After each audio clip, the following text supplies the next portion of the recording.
there are so many limitations that you put on your kids and you just decide that, hey, they won't be able to do this or they won't be able to do that.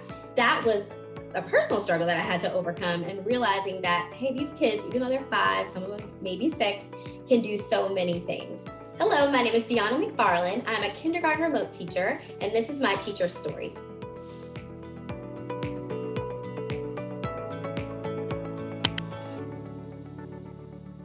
When I began my role as a kindergarten teacher for this 2020-2021 school year, I was doing something completely different prior to November. So, COVID just has changed things in so many ways that it was so important for teachers to just jump in and make sure that learning is happening in schools. So, I would say that for me, COVID shifted my focus from maybe worrying about lots of things to really focusing just on students learning.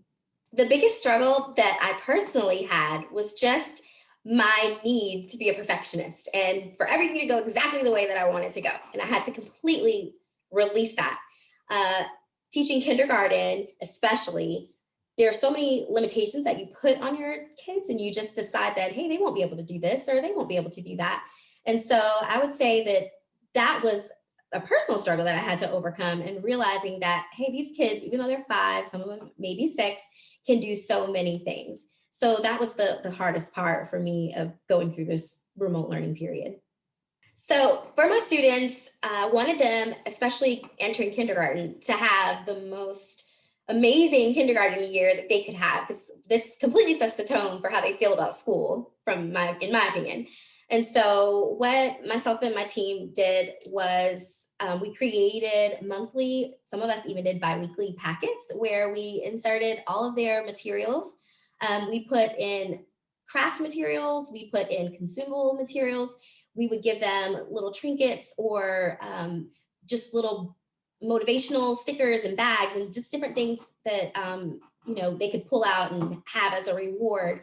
And what we did with those items is just made sure that the students had everything they needed in order to be able to do something. We didn't want them to struggle with, find this or find that. And so that was probably the most beneficial things for parents. And so we would say, okay, it's Monday, take out your Monday items. And so the students would already have each item for that particular day or week.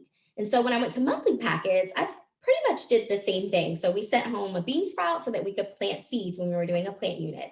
We sent home hot cocoa with a little note when we were going to watch or listen to snowmen at night. So I try to just incorporate as much normalcy. We celebrate birthdays. If it's your birthday in your packet, you'll get a birthday certificate and a birthday hat. We also did we do virtual field trips for our units. So again, I think I went with the theme of creating as much of a normal environment as possible for the kids. And so those are some of the fun things that we've done. Yeah, so we've had some really big challenges with student needs, and especially just materials in general. So this year, our district did a technology one-to-one rollout. And so that was amazing. And it ensured that all the students had the technology. So one of the great things about working for Erie's Public Schools is there are just so many programs to help. So if there is a role that's is a liaison for the community where they ensure that students have all the supplies that they need, even if that includes internet, or if it's just other tangible items like a coat in the winter, or if they're homeless and they don't have a technical home or place to live, they help them with housing. So this is a huge needs-based school district and needs-based community, and so there's a lot to offer our kids. So when we would ever run into those struggles, we have someone that we can call and set them up, set up the parents or the family with, so that they can get those, basic needs. Erie's really great about ensuring that their kids have the basic needs.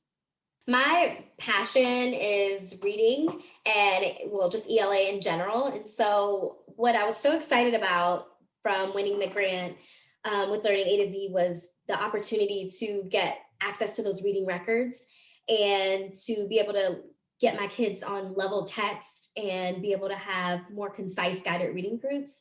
That's the resource that I feel I really need and have been missing this year. So I have been able to supplement using other things, but to have it just completely thought out for you and to be able to use the Learning ABC product for that is going to completely change my classroom. My kids had really shined. I think that was one of the most surprising pieces to remote instructions. For kindergartners, they still have so much personality. They still have a story for everything. They completely hijack your lesson to tell you to look at their new backpack. I mean, it's they are the same. So, in regards to their well-being, their personalities really, really, really have shown throughout this process. Academically, I've been very surprised. I feel that those kids, keeping them engaged, I have so many who are becoming readers already. I have many that knew very little, maybe no letters or no sounds, and now they are just through using music and just being consistent and giving them a good schedule. And we try to do a break every 5 minutes or so. I've just seen a lot of growth and progress. I think this way of learning is quite a challenge, but students can learn and can show progress. And so I just encourage anyone who is worried that, hey, I'm not seeing growth, I'm not seeing progress, just keep at it. I make a point every day to do a talk time with my kids. It's at the end of the day. And so I just stay online for about 5 minutes, 5 to 10 minutes, not too long, and allow them to just share. And so I don't really say anything. I just become sort of a listener at that time. And so that's kind of my way of reaching out to them in the social emotional kind of way. Also, just being really observant throughout the day. I think sometimes for me, I have a tendency, because I want to kind of keep on schedule and keep that structured environment, not to stop and really pay attention to what's happening around, the virtual room. And so I've just made it, priority to look at every child, to pay attention to what's happening on the screen throughout the day, to make sure that I say such a small thing, but make sure that I say hello to each and every child every day by name, and just make sure they know that I care. I say I love you, so even something simple as that every day. We have a words of affirmation that we say. Remember, you are special, you are kind, and you are important. And I would do that in the regular classroom, but just trying to keep the classroom as normal as possible. I love hearing from my kids. I love them being a part of conversation. So I didn't want to be a mute classroom just because we were online. So it just took some time to figure out how to have a structured classroom remotely. I had to go back and remember, I have to teach them how to do this, even though I'm still learning, even though I'm still, I'm flying the plane while learning how to fly it. I have to make sure that, I'm showing them a etiquette and how I want things done. And it was just really cool to see them, learn all those procedures, and to, watch them gain self-control. And it's not the flow of the classroom, but you still get a flow.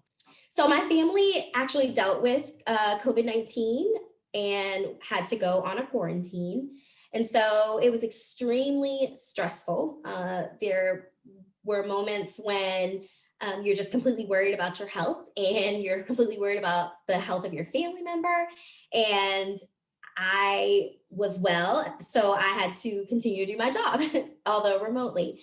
And so that time just also gave a whole different perspective as to what all of us are going through during this pandemic, that you're juggling and balancing and managing so many different things, but you have to show up and you still have to do your job, and you still have to make sure that, in my case, kids are learning. And so, yeah, that was a really tough time to have to be on quarantine and to be teaching, and to have my entire family in the house at the same time, all while worrying and making sure that we're staying healthy, was quite a challenge, but it gives you compassion and perspective. And so, everyone's healthy and everything's okay now, but that was certainly a very stressful time. I guess I would want to say to my students and parents that I see you, and I think that you're brave, And I know that this is hard and it's way more than you've ever been asked to do for your kids for schooling, but that it's worth it. And that someday, hopefully very soon, we'll get through this and we can not actually go back to normal, but look back on this time and remember that, you can do more than you think you can. And that will push you to be the person that you're intended to be.